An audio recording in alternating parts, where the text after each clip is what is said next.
and welcome. Hello. Hello. Today we are we're interviewing Chuck Cumbow, the community director asterisk of Trollord Yeah, I Games. get. Yeah, I suppose the title doesn't fit anymore, but yeah, sure, we'll go with that. Sure. Absolutely. What all do you do? You're really going to ask that question right How out of the much gate? time do we have? Really? I hang out. No, I don't know. We chill. Golly, I do so much stuff for us. I work on organized play. I work on community outreach. I Hmm. develop programs to help us get exposure and also to provide services to people that can't always enjoy the benefits of what we publish and make. Like for example, libraries, gaming Mm, clubs, yeah. schools that want to use that stuff. We try to provide things like that for them. Veterans, we do a program for them. Hmm. Just things like that. I work on this. I actually work hard on our storefronts, putting things up, fixing problems, back end problems. All the tech Uh, stuff. yeah, all the tech stuff like that. That's not that I can handle. There's others. Actually, we have Scott for the other high end tech stuff. Sure. I can do this boring tech stuff. And then I don't know. I try to rep the company wherever I can. Go to cons and stuff, represent us, go on panels, do Hmm. interviews, that kind of thing. All Just a of lot that of plus things.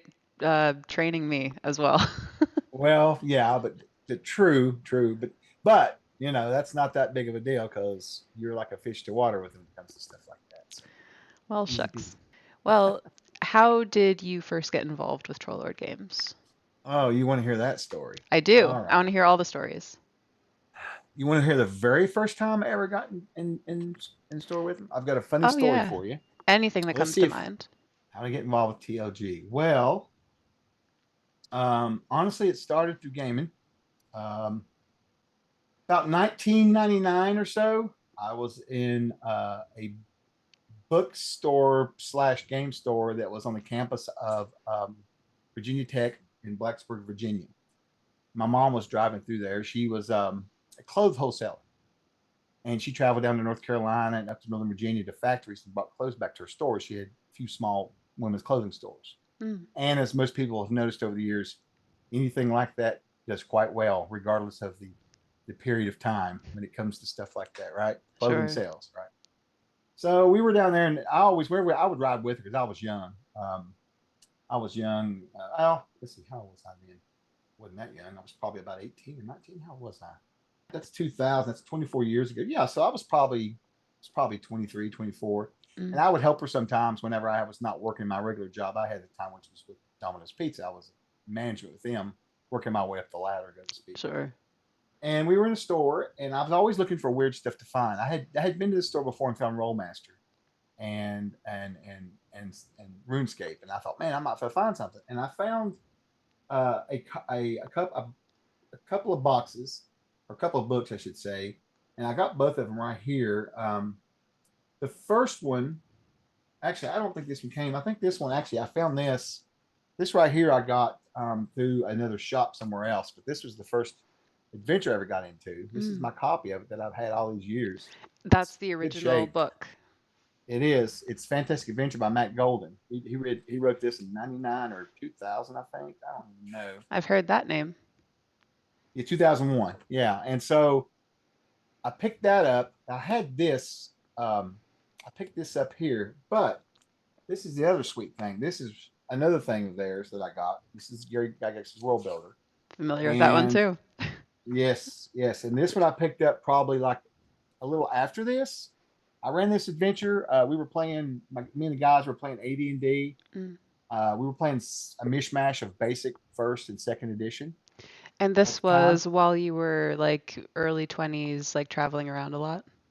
That's right. Well, I was Nice. working for Domino's Pizzas. I was going into management for them, and I was also doing some sideline deliveries and stuff, delivered for a Sure. place because I was young. I was working like two jobs. Yeah, yeah. I didn't have any really plans or anything.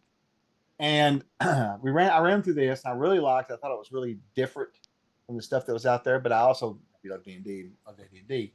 But when this book came out, let me tell you a story. This book blew my mind because I had never seen a book like this before. Hmm. Just nothing but information, right? Right. And anyways, that's how I found out how Trollo Games was. So I started trying to find them online and get stuff where I could. They used to be on RPG Now, which is where I would buy stuff, sometimes. And I would look for their stuff at stores every once in a while. Like if I would make a trip, like say I went to Gen Con one year, few years, Mm. and there would be people selling stuff there, or they would be there. And I think when I first went to Gen Con and met them, and Steve wouldn't remember this because I was just one person in a million people, right? Yeah. That's actually where I first met Gary too. Was Gen Con? Which Gen Con was it? I think it was Gen Con. Uh, I want to say it's been about 27 years ago or something like that. I don't know which one it Wow. was. I didn't really meet him like, hey, we hung out. I Sure. just knew he was Gary Gygax, and he was on, his name was on these books here that I grew up with, right? You Right. know, that's all I knew. And I was going to have him sign an autograph thing and all this. And I stood in line for like 2 hours and met him and signed it, and that was it. It wasn't really, he wished me well or something. I don't remember now. Yeah. And the thing he signed was my copy of it was my copy of one of the AD&D modules, which I no longer I have anymore. The signed copy, I have a replacement, but oh well, Sure. it's all good. But anyway, getting back to Troller Games, so I met them and started kind of being a little bit of a hound, a fan, and I would try to listen to any kind of podcasts they did, or if they were online like videos or whatever. I joined their forums, Hmm. and I didn't really get to know them like super well or whatever, but I kind of knew the people in the community and stuff, and started playing Castles Crusades when it came out in 2004, and that was wonderful because didn't like 3.5. It was a little too crunchy for me. And I didn't realize, even then, I was younger then. I tell people now I'm too old for crunchy, but honestly, it started at an earlier age. We grew up playing stuff like Rollmaster and things like that, along with AD&D, and that had a lot of crunch to it. Sure. So I was looking for something that was a little faster, you know. Hmm. Anyway, so I started playing CNC, Castles Crusades, and then ultimately, as the years went by, I would, like I said, they would know my name, we would talk or whatever. And then I became disabled about, let's see, probably about, it's been about 8 years ago. Mm. I was a school teacher at that time. I had transformed myself through two careers, restaurant and then logistics. And now I went back to college And you were a and school teacher. I Can, became a school teacher. can we Yeah, tangent off to that really quick? How did that you sure start? can. Well, that was just me looking for something to do. And I loved history and I had no intentions. What I wanted to teach was college. Mm. Um, and I didn't really have any intentions really to really teach, honestly, when I first started off. I just wanted to get me a cool. Honestly, what I wanted to do was get a job with the federal state government working at one of the historical parks. That's what I wanted to do with my history degree. That would be a dream. And so, yeah, and I had a chance to do that actually at one point down in North Carolina off the coast down there, but one of the forts. But anyway, things just changed. I made a different decision. I went a different route, and I did 2 years of public school while I was working on my master's, and then I changed to private school because I don't know, public school was fine, but I had some personal things going on in my family with a cousin of mine's kids, and they were having some issues, and they had been put in an at-risk place to get some help. And I don't know, I just found out about it, and I wanted to go teach there. I thought it'd be cool to do, and I wouldn't be doing normal public school stuff. I didn't know what it'd be like. Sure. And I went to work there teaching, and it was a totally different experience with public school. Yeah. So it was owned by a company that owns hospitals all over the world, and they have many types of facilities. They have regular hospitals, physical therapy hospitals. This was considered a behavioral health program. They Mm. either treated you for mental health or drug addiction, alcoholism, that kind of stuff, Gotcha. abuse, whatnot. And I started working there, and working for the corporation stuff was whatever. I just worked for a corporation and everything. It's whatever. Hmm. But man, the experience there was totally different from teaching public school because I was allowed a lot more freedom. Sure. For example, my school budget, my classroom budget was like, I don't know, I could get what I wanted to. Like one year they ordered me an interactive board for my wall. That was like $8,000. So I Jeez. had the best tools I could have, right? Public And school, like, that's a dream 500 bucks. That's for what I would get. teachers. 500 bucks for a season usually. And that's a Wow. lot of construction paper and stuff. But they provided me with whatever I needed, and I was really into tech and stuff. I was actually started teaching them. I was the trainer for the teachers at the school. Hmm. Teaching them, doing trainings with them on like technology, that kind of thing, and how to integrate it into their teaching. And of course, I was using everything I could get a hold of for mine. And I'll tell you a really cool story about that because I know it's what you're after. You're after the stories. Oh, yeah. So I had worked there when I first came to work there. It was pretty rough because the kids were very untrusting of most adults and that kind of thing. And this was, just to clarify for myself, like an at-risk youth. They lived there. Yeah. Yeah, Okay. they lived Gotcha. there. Yeah, the ages were and this is going to be sad, but it's the Sure. truth. It ranged from uh, 6 years old, 7 years old, up to 18. Yeah. And we had kids there that were alcoholics that were 19 years old. It's Oh, awful. yeah. They've been through terrible trauma. Anyway, it was wonderful for me, right? Because I got to teach children who actually wanted to hear what I had to say. It Right, took a right. while. I had to do the groundwork to get accepted, right? He's the Oh, cool yeah. teacher, Yeah, right? yeah. But once they realized I wasn't going to stand up there and drone on for hours like my professors did, Hmm. or whatnot, and in school too, in high school, you remember, Yeah. turn page 53 of the vocabulary. I was not going to teach like that. Yeah, And I that's thought to actually myself, funny. I've thought to myself that you would make a really great lecturer. Like you'd just find a way to make them fun, you know? well, yeah, well, I did. I went to the lady, the director of education. I told her, I said, listen, I'm going to teach differently from everybody else. Is that okay? And she goes, as long as they pass their Common Core and their SATs are appropriate, have at it. Sure. And I did. And so, like for the middle school kids and older elementary, late and middle school, because I had mixed classes. I Hmm. had middle school and younger, and then middle school and older, and then straight old. Right. Sure. So for the younger classes, I did, like for example, when we were studying Western expansion. Right. I took this board. I built out a whole presentation that was it was completely set up to where they could go up the board and they could touch a map and trace the Oregon Trail, right? If you will, Wow. it would Yeah. bring up places that would bring like little short videos and interactive stuff for them. Hmm. Sounds really cool, doesn't it? Yeah. But let me tell you what I did. They also had character sheets, CNC character sheets, and I was Oh, allowed to teach wow. them. I was allowed to teach them using Castles Crusades, and that's what we did. They were very simple, Okay. basic sheets, Hmm. but it was great because the kids would have encounters with like snakes or bears, or Right. whatever. I even threw in some dysentery. I did for the older kids, but anyway, I did. But it was awesome. The kids loved it. They couldn't wait to get to my class and get the books Right. out and sit down, and because it was different from what they had been going to school for, right? And Sure. I had to almost approach teaching it with kids like this, almost like college level. I had to Mm. do things that were interactive, explorative, not just reading some text out of a book and trying to memorize it. What good does that do Right. you anyway, right? The older kids, I remember when we did World War II, we played Risk. We played Risk, so it was Sure. nice. The older boys, the 17, 18-year-olds that were there, I actually ran a game of Axis and Allies with them up on the dorm. It was pretty cool. And we Wow. would use Wow. scenarios from the book, from the textbook. I'm sorry, they're talking about this war here, the Battle of Kursk, we'll say. Sure. Set it up, we play. Oh, they learned. It was so great. It was good. I hated quitting that job, but unfortunately, I became, just permanently disabled, and I Sure. could no longer stand for 8, 10 hours a day teaching and lecturing. It was hard on me. Yeah. So Sure, it was that's hard how on I them to got. lose you too. It was. Everybody was a little upset about it. 'Cause I ended up being there 10 years, I think, at that school. It was great. It was really good. I did a lot of extra, curricular things with them on the weekends and took them on field trips, and Yeah. because I was the guy for history, right? So and they loved it because we just try to make it always interactive. Yeah. But as time will tell, most people it all changed for me, and I ended up suddenly not having a job any longer. Hmm. So I went back home and started just building up my next part of my next career, whatever that was going to be. I didn't know. A Twitch streamer going to make millions of dollars. I'm going to be like Shroud. What Yeah, up? yeah. That worked well. Mr. Did Beast. okay. Did all right. Made a little bit of money. Made a wonderful bunch of people and stuff. I did that for a few years, and then Yeah. guess segueing back into the trolls, Hmm. where I became disabled and I had a lot more free time on my hands. So I started going to more cons and seeing them more. And hey, Tim, Sure. how's it going? Hey, Steve, and talking to Tyler and stuff, And uh, then about probably, geez, I don't know. Well, I know exactly when it was. It'll be probably 6 or 7 years this year, I think.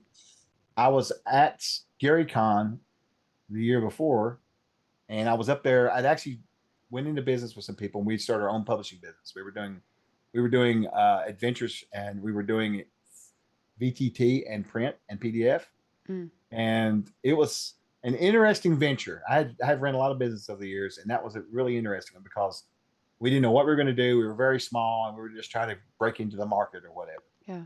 And that year that I was up there, that we actually showed that we came up. I developed some organized play for us, of course, and just some different stuff like that. And it went really well. But you know, it just there was just too many people trying to run things, and we didn't have enough work. And I was also getting to know the guys, the trolls, a lot better. And I was actually having a conversation with Tim one evening at dinner. We were talking. I think it was dinner, or maybe we were at the bar. I don't remember. There was drinking involved. I don't remember exactly, but we weren't drunk or anything. But we were talking, and he Yeah. said, I was just telling him, and I had to start talking to him online about, I was fussing about things because I wanted these guys to come to the 21st century. No insult intended, but I was Yeah. really frustrated with a lot of things. Sure. And they were laughing about, he laughed about it and stuff. And so when I came to Gary at that year Gary Con, when I was talking to him some more about it, he goes, "Why don't you come up and bring your wife and we'll have breakfast with Steve and we'll talk about it." And I just basically told him my thoughts on a lot of different areas that I saw that they really needed some help in. Mm. And they said, "Well, go back home, type up a proposal and send it in and we'll talk about it." They did. And I went through some more rigorous, talks with them about it. And then we worked out a deal. They brought me on, very limited. I was working about 5 or 10 hours a week, just to see what we could do. And then, I don't know, here we are. and honestly, Grace, here's another great story for you. Yeah. The reason why I really wanted to work for them so bad was, and it was a little selfish, because I loved game. I've been gaming my whole life. I started in 1976, and I was just going down the road and following my best friend. And I asked him, I said, "Where are you going?" He goes, "I'm going to play this new game that come out." I was like, "Well, let's go." And it changed my Yeah. whole life, right? I mean, Yeah. it did. It changed my life. I would not be the person I was if it wasn't for Dungeons and Dragons. That's the truth. Yeah. Well, so the funny part about this is I go through years later and I'm thinking, man, it would be so cool to work for the Troll Lords, right? Publishing, man, it'd be so cool. But really what really sold me on it, why I really wanted to work with them, I felt like I could make a difference to help them, Mm-hmm. right? I really felt like I had a lot of good skills. I had been in logistics. I'd owned a lot of businesses and stuff. And of course, I've been to school twice and was fairly educated. I knew Mm-hmm. tech pretty well, like Twitch and streaming. I was streaming 8 days a week or for a while, for about a year and a half. I was Wow. just bam, bam, bam, bam. I was running D&D. I was running CNC. I was running Pathfinder. I was all over it because I thought I could just break it. I had no clue about demographics with TTRPGs compared to, like, say, variety streaming, but that's okay. Sure. I Yeah. learned. Anyway, and I also learned that boat had sailed a long time before I got involved. That's another story for another Learn time. by doing. Yeah, right, exactly. But it's okay. I met wonderful people, and that's all that matters in life. In your journeys, is meeting wonderful people. That's it. Yeah. Meeting beautiful people and having them affect your life positively is it's what you want. Do you feel Um, like that is the biggest thing that tabletop gaming has given you? it gave me the ability to be able to talk to people honestly, Mm. entertain people, joke around, and also know when to listen to them, Mm. and hear what they have to say. And I Right. think that's one of the things that sometimes people miss out on, is the whole part. It's a two-part thing. Oh, yeah. I mean, And the lessons gaming in helps you do that. collaboration. Exactly. Yeah, even with your parties. If you're the GM, you've got to get along with your players. I mean, there's just too many ways, right? Yeah. And even within the games you play, you've got to get along with the NPCs. Or if we want to go down that road, it's interesting to think about the amount of Right. collaboration that goes on in a role playing. Honestly, Right. wildlife, dragons. Anyway, we'll stop there. But segueing back around to that, so they brought me on, and I was trying to work out what I could do for them, and then, like, again, one of the main reasons I really wanted to go work for them was because I knew that I could trust them, Mm. and I knew they would be good employers. Yeah. And this was not because of some research I did. It was because of something that happened. And I'll tell you the story. I may have told you this before, but I'll tell it again. Sure. And it's not a big deal or anything or whatever.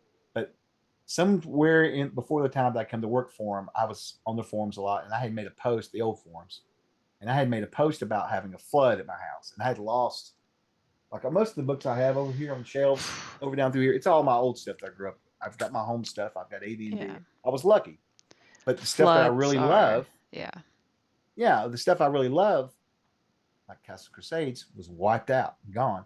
I've recovered a few things. Like, I found a module the other day that Davis had signed for me at some con. Of course, Mm. it's destroyed by water, but I kept it anyway, right?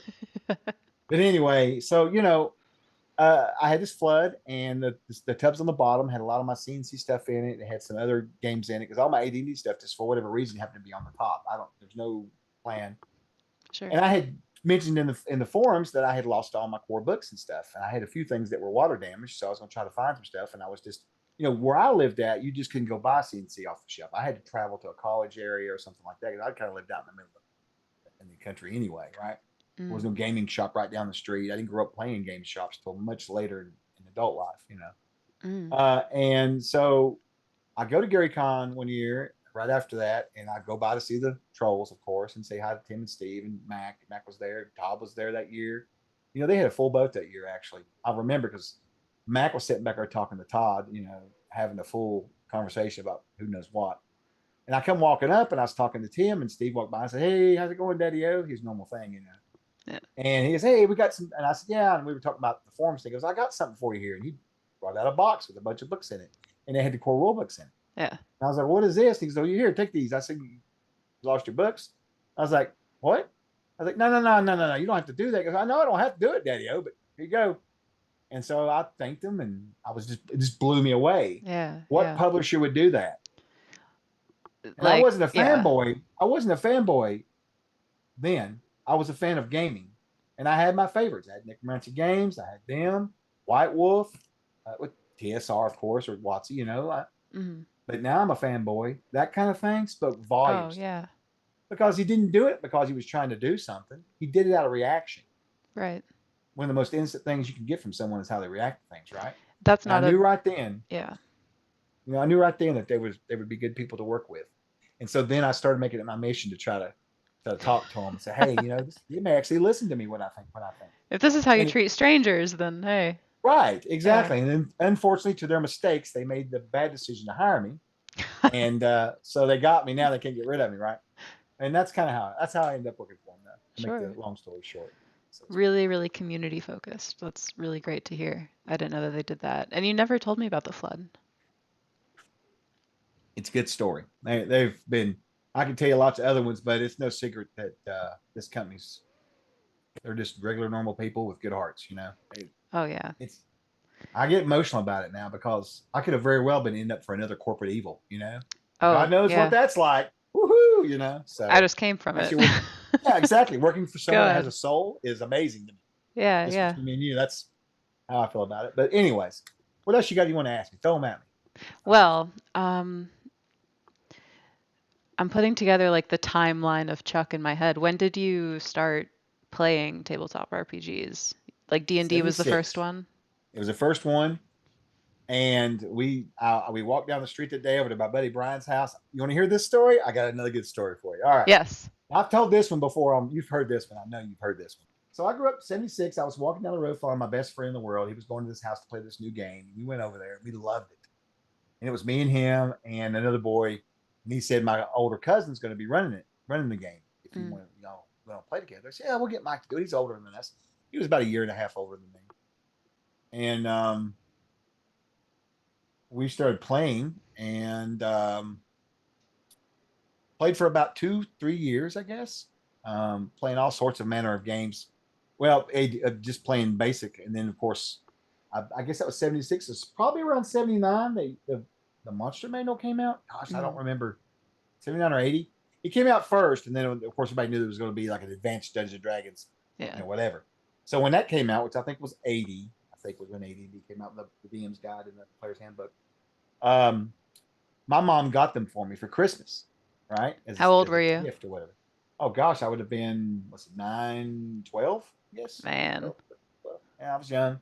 Sure. But I was so stoked because it was like, because it was like a super upgrade from the basic rules, right? Super Oh, upgrade. yeah. Information, charts, and it had this really cool cover on it, of this guy here, Oh, running yeah. around. Classic. And I just thought it was awesome. Yeah, it was classic. I just loved it. It's like it emulated exactly what I don't know. It's just nothing like art you see today. And that's no Mm. offense to anybody out there, but this was just different because it had Sure. never been done before. Yeah, Everything you yeah. see now is based off of where things have been. It's like Mm. video games.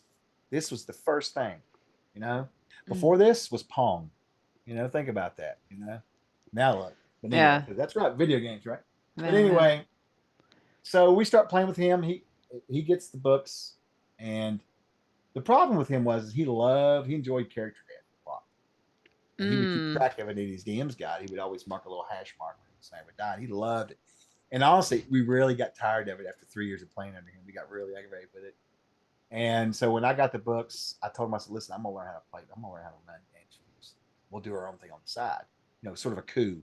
I didn't think Yeah. of it like that, but that's what it was. Right, right. And I learned and practiced and stuff for probably about 6 months or something because we were still playing with him too. Mm-hmm. And then we had our first game. We had fun. We started playing, and they didn't die. and he found out about it, and he wanted in. And I said, well, yeah, we're going to play another game. If you want, we can switch out if you want to. Yeah, that'd be fine. So his whole purpose, I think, was enjoy Okay. the game, was to like wreck it, right? Oh, And I'm gonna geez. tell you what, Grace.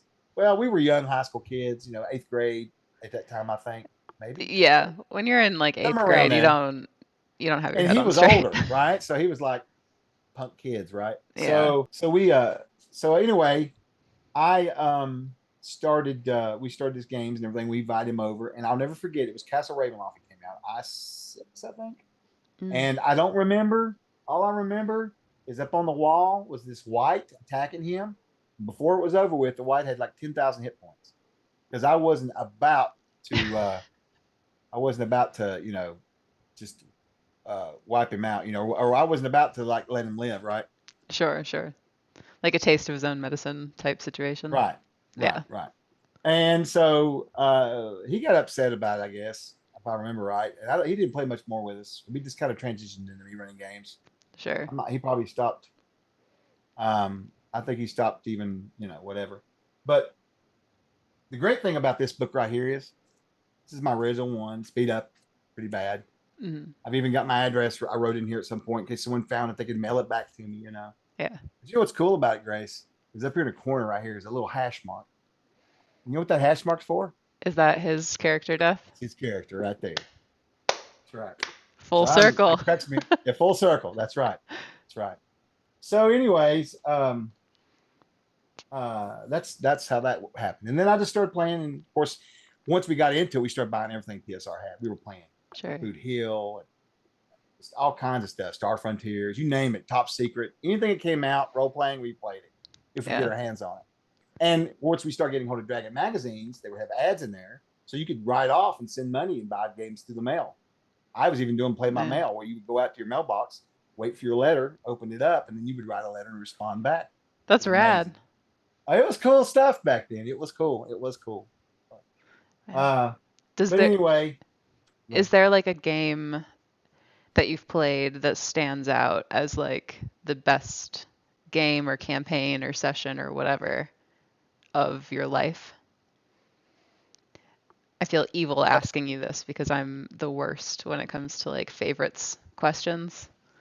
I have lots of good memories and stuff for sure. In fact, we talked about some the other day, if you remember on the stream. Yeah. I won't repeat that one. That is a good one. That is a very good one. But we have lots of them, of course, when you grow up like that. Yeah. And I don't know as far as medieval fantasy goes. I could sit here and say, well, I remember Castles Crusades was the best, but I don't. I didn't grow up thinking about it like systems. It's so everybody's so Right, right. systems now. I didn't care. I just went to whichever one was fun. Yeah, you just have fun. They're games. We played hard. We played all kinds of different games, so it was cool. Yeah. Um, but probably my best memory, I think, probably one of the coolest memories was this was a story about this has got to do with Against the Giants. It's an old A&D adventure, and third part of it or second part of it, they're going up in the mountains and fighting the Jarl of the Frost Giant King.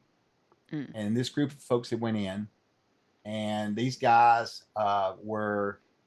they were they were kind of like early staged murder hobos. You know what I mean? They were going in to clean the whole place out. They were supposed to meet the king, Yeah. and they were just not worried about that. So basically, they got into this interaction with frost giants, and they got hurt pretty bad. One of the guys he got hurt really bad, and he was actually playing. What race was that? It was an early cat race. It wasn't Tabaxi back then. It was something else. But anyway, it Sure. was a cat folk kind of race, right? And he was a monk, and they got into it with this frost giant, and the frost giant was winning, and so they retreated. He went down. So they were able to one of them cast a spell, was able to get healing spell off before they ran to get him up. And he held up a little bit. He got back up, and I said, you got one decision here. Are you going to run after the group, try to evade this thing, or fight it? Now, granted, I could have said you need to run, but I didn't do that because I don't. Yeah, because he doesn't have to. Oh, you could try. It does. I'm being very Yeah. optional. Plus, these guys had played long enough to know better. Right. He chose to fight the frost giant. Now, I'm a big lover of critical hits tables. I have wonderful tables I've worked on for years that can do savage things to you. And he rolled a critical miss. He tried to punch the frost giant, and he punched himself in the face instead. Oh, buddy. And he went down. And he only had a few hit points when they got him up. So he went Yeah. down, and they left. Well, he had to make a new character. I wouldn't tell him. I never tell him what happens to characters. They lived or died or whatnot. I said, well, if he lived, maybe he's a prisoner. I'll let you know.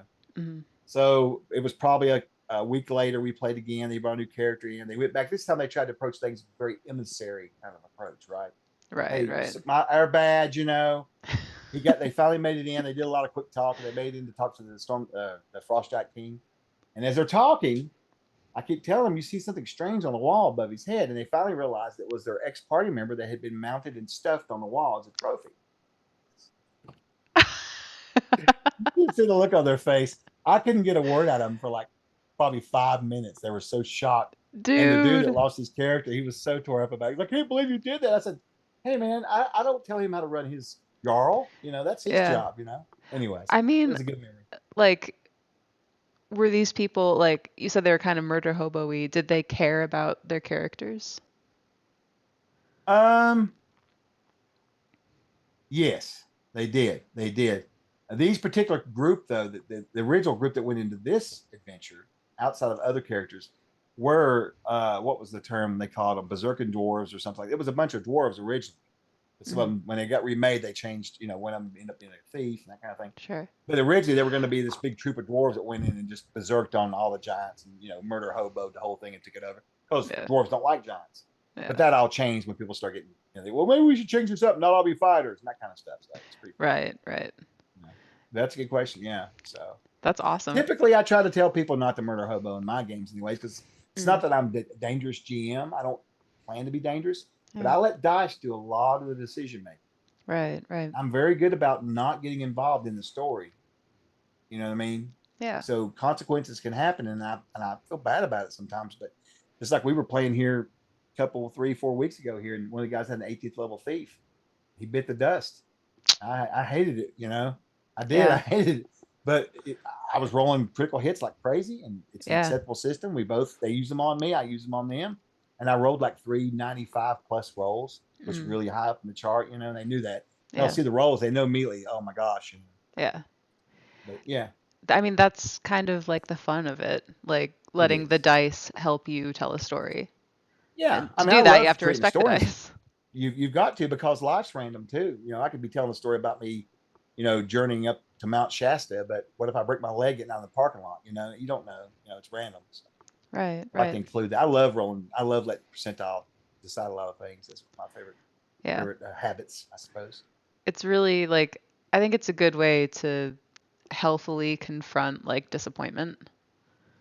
Yes. Like you power up this one big like attack and it takes all of your like resources and you can only do it once per day and then you do it and it like misses. It's like ah, but that happens sometimes. Sure, sure, sure. Yeah, Oh yeah, it does for sure. man.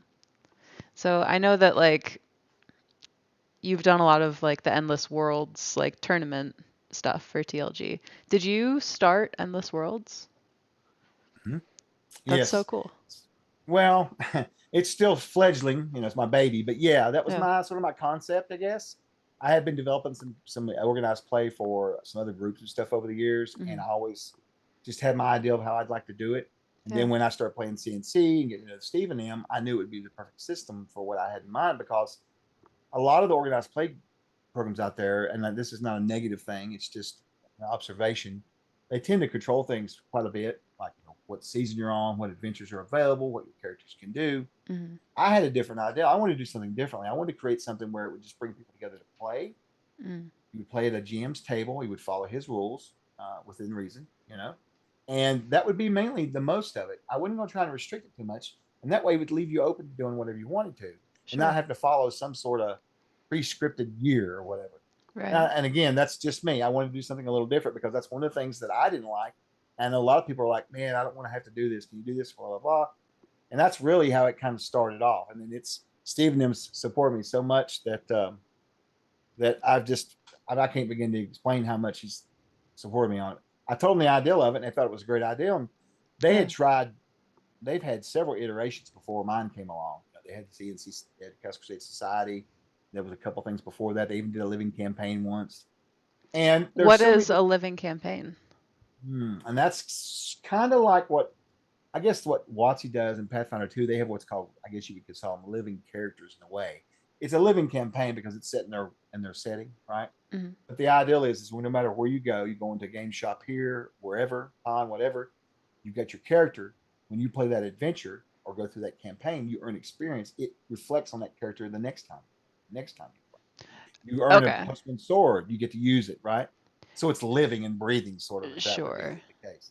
So it's basically like playing a public game, but at someone's house, as if it was a private campaign game, right? Sure. That's And cool. which is awesome, right? But I I didn't just want to hadn't heard tackle that anything term like that. before. Oh yeah, it was a big one, Yeah. and I just didn't want to tackle it with us off out of the gate. I just wanted to set infrastructure up and get people meeting each other and getting our games being played mainly. Right, right. Not trying to make it too difficult.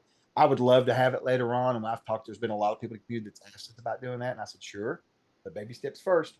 My two goals right now with Endless Play or Endless Worlds is to get us playing games all over the place publicly if we can, helping support these GMs that need game. They need players, right? If Mhm. they're going to run a game at a con or a local store, I want to bring them players. Yeah, That's yeah. what's important. Just And connecting then people. once we get that established and it's going solid, I want to try to work out a way to have some of these people that work in the Endless Worlds community. I've got one guy right now. They go out and they sort of help build this through approaching places where we're not there, Yeah. finding cons, finding stores. That's the Envoy program I'm working on. I sort of work it out a deal with them. They can rep us, right? And Right, then right. once I get all that settled and it's going really good, then I want to step back and see what else we can do, like living campaigns or whatever. Sure. But working here for this long has taught me to be very slow about things because you never know what's going to happen next week. You just Yeah. don't. I mean, Speaking since you've been of, here, you can see just how crazy it oh yeah, gets. stuff So changes in an hour. But I mean, always, that's just the way, right? yeah, that's just the way it is. That's the lay of the land. So Yeah. that's it in a nutshell, and it's something I want to see grow leaps and bounds. I want to see people playing in that program all over the world, Yeah. and we've opened it up publicly now, but I still haven't really pushed you know recruitment or anything, or get people to sign on yet because I'm still working out bugs and stuff, and I want to have it as Sure. best as I can as I continue to promote it to people. You know, Right, Got right. a great team of volunteers that help me. I couldn't help it without them. They're Yeah. wonderful. I've got a lot of people to help because I sure couldn't do it by my own. Well, the you know, enthusiasm and like the dedication to it is contagious, I think. I mean, having I experienced think it, so. like just Well, with yeah, TLG you know what broadly, it's like. yeah. It's so And clear that did you everyone see the cares picture? so much. Yes, did you see the picture I posted in Discord or in Skype earlier? Did you see that picture of the Yes. group? Yeah, but can you That explain the it? guy that ran one of the main GMs at that con that I went to that flew in. He flew in from Nebraska to run those games Yeah. from Nebraska because he wanted to run games with some other people that he grew up with that liked CNC, and Hmm. he chose to come into that con and play. And so I thought, man, I got to drive over there. But there was so much excitement going on. Wow, it was really good. Yeah. So yeah, pretty cool. You love to see that. Yes, absolutely, absolutely. That's the win right there, right? Yeah. Where would you want to see Endless Worlds in like a year's time? Just running really solid. No hiccups. As Hmm. automated as I can possibly get it. It So like that's runs another thing I itself a try. little bit. A little bit, yeah, a little bit, because I want to really expand it as much as I can. I want to bring people to playing in the program as much because I've really got good people and we've got a really good attitude about trying to bring people together. That's the number one goal outside of selling books or trying to make this person happy or that place happy or trying to have some kind of new rules or anything. Mhm. Yes, we can do all that. We can write new adventures for it and do all this cool stuff. But at the end of the day, you've got to have a connection for GMs and players to meet each other. Right. And our community is so amazing. And it's no secret that our community is the best in the world. They're badass. They really are. I mean, they Super come true. out in droves. They come to cons. They come to Twitch. They come to YouTube. So I mean, supportive. it's Yeah. just, oh my gosh. Yeah, Discord. I mean, I've never even really advertised the Discord, and it's got on, I think, 2,000 people in it now. Yeah. Which is a great for organically grown, in my opinion. I think, Oh, yes. Yeah. and it's just a wonderful place. No drama, and that's a great reflection on the whole community. The forums are still active. Right. It's a good community, and so I want to really. It's just something I want to do. I guess I'm a little narcissistic in that way. I want to bring these wonderful games that we make to our fans, in a Right. way where they can get good access to it, and in a way where when they have comments and they want to see things change, that we can actually listen to them and be able to hear them, and that takes a structure. You Yeah. just or you're just hanging out in the wind. So but yeah. Exactly. So a year from now, I would just love to see it running very solid and with lots of people running our games, all over the world. That would be wonderful. You know, That would be awesome. I it think would it'll be get awesome. there. I hope so. I'm going to try really hard. Well, you'll have I'm going to help. try. Oh, I know. I will. I've already got a wonderful bunch of people. Yeah. Even though you don't work directly under with that, you've been such a Yeah. help. You don't even know a lot of things you can help me with, and I'm getting ready to really be a Shucks. hound to you. I'm ready Sooner or for it. later, I'm gonna. Let's go. Well, I'll be hounding you. Let's go. Well, I know we're getting a little bit short Yeah, we're on close to an time. hour, aren't we? Yeah. We are. I just have like one more question for you, if that's Sure. cool. This is broad, just as broad as, I mean, not just like TLG, but just in anything. Sure. What has been the very proudest moment of your life? That's a trick question because I, I'm an emotional person. Why do you want Haha. to do this to me for? It's I not don't know. cool. I'm curious. You The know, reason I why I could. ask is like you are a person like from the moment we met, it's very obvious to me that like you care so deeply about so much. I do. I'm curious. And you don't have to answer if you don't want to, obviously, but No, I'll tell you. But if I get all emotional, you got to cut that out. sure. Uh, so probably the most. If you would have asked me this 10 years ago, I would have told you, oh, the day my first son was born, or whatever, or when I graduated from college the 15th time, or whatever. Honestly, the most proudest moment of my life was last year. Um, so I've got three boys and a girl. A girl's stepdaughter, and my middle son and my two older boys was from my first marriage. And unfortunately, at a young age, we got divorced. They were very young, and I wasn't really in their life much involved. After a point, I'd raised them for a little while, but when they got to a point where they needed to be looked after, I had sold my logistics company and went back to college. I'm a school teacher, Mm, and I wasn't able to give them the time they needed. So I had sent them to live with their mother, and unfortunately, they got involved in drugs. All right. mm, And my middle son, in particular, the reason why I want to say I'm so proud is it's a struggle for everybody. I didn't know anything about that kind of stuff, and then about 5 years ago, they came back into my lives, grown men, and I was trying to help where I could. And my middle son, my older son, he's still battling. They're both battling it, but I would say my youngest son or my middle son, to be honest with you, the reason why it was my most proudest moment was he's a type 1 diabetic. mm. And I couldn't tell you the times that I have, and I know this sounds a little personal. It may be a little personal for you to put out, but I'm one of these people that's pretty clear, pretty transparent. Yeah, I like to be that way. I wasn't that way growing up, but I've become that way getting older. I've become very transparent because it's easier for me to deal with things, right? sure, sure. So he was type 1 diabetic, and I couldn't tell you the times that I've went and kicked down hotel rooms and drug him out in a diabetic coma, where he's Mm, been sitting there, doing meth and sure. drinking and not taking his insulin, not Yeah, eating food. And I knew he was going to die. His A1C at one point was 22, which is death sentence. yeah, And I persevered. We took him to lots of rehabs. Found out that they weren't really good for him. They didn't work really well. That's all I'll say about that. sure. And then by pure accident, he got into a program because he got sent to another program from another place, and they didn't take him because he was a type 1 diabetic, but he'd been approved. He lost his ride. She called me. I started calling around. I found a place in south of Richmond, Virginia, and I called the other place. They dropped him off. I said, "Listen, you guys are going to have to do something." So they took him there, Mm, and it was a program that was a little different. It was about everybody that works there is all have been through that program themselves, which I didn't know, which was mind blowing.